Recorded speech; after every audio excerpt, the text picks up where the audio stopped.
his great chieftains to battle off the Norsemen who were attacking Dublin from the Isle of Man. That's where their stronghold was. It took them 2 weeks to convince Beru to not be on the battlefield with them, because they would be tending his ass instead of killing the enemy, because he was too old to fight himself, eh? But he'd been a great king and he'd seen many wars. So he decided, well, the best he could do would be to pray for his troops.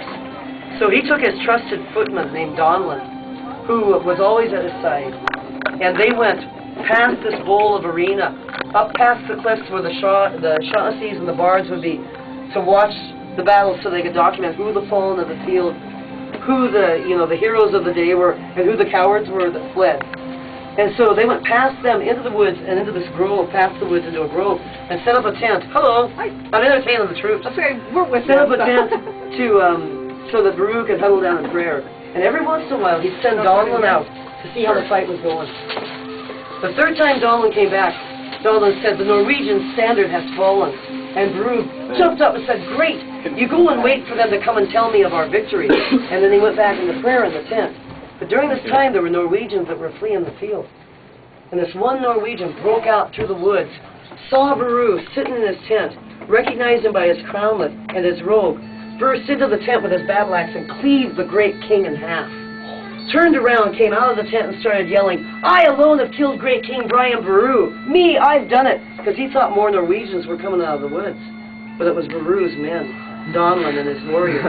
And when Donlan saw his great king laying in the tent in a pool of blood, and looked up and saw that the Norwegian was holding a battle axe with the blood and the brain matter dripping from it, he was so enraged by it that he grabbed the guy, disarmed him, stripped him of his clothes from the waist up, split his gut open, pulled his intestine out, marched him over to a tree, tied his intestine to a tree, and made him walk clockwise around that tree until it totally disemboweled him.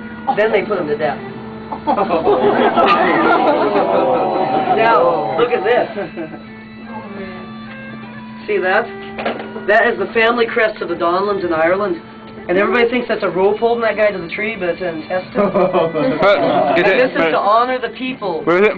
It's right here. This is to honor the people that descended from Donlan, who put the Norwegian to death that killed their great king, Brian Beru. Aye, good story that, eh? Now I'll tell you another one. You see that flag there at the front of the store straight up? That's called the flag of Ulster. And you'll see the red hand in the center of it. I'll tell you the story that has to do with that. Now Ulster was an aged chief, and he was called with all the other chiefs of Ireland by the king of Ireland to have this party, eh? And the king said, now we're going to have a party tonight, but I have this grand parcel of land that's very, very rich in soil that I'm going to give to one of you tomorrow. Whoever can reach that land with his own hand first will win it for his people. But tonight we'll have a good party. So Beru was,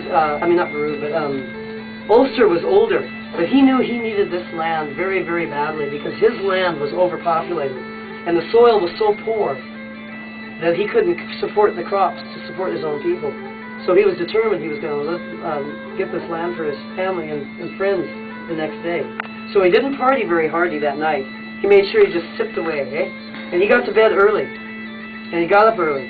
He started doing stretching and getting ready for the race. Well, the younger chiefs that he was going to be competing against all really wildly reveled the night before. So they got up with the head swollen, eh? When they started the race, Ulster got a great leap out in front. And he was just beating it all the way to the stake that was there marking the land. But as he got closer and closer to that stake, the younger chiefs were beating on his heels. So in an act of desperation, he drew his dirk, cut his hand off and threw it at the land because the king had never said it had to be attached to the body. Nice. And he sacrificed his hand to win the land for his people. Now you see that crest there, the Riley crest, and the bloody hand of Ulster. The people that started with Ulster in Ireland after that incident will have that hand on their crest. It all makes sense when it's explained to you, huh? Yeah. Yeah.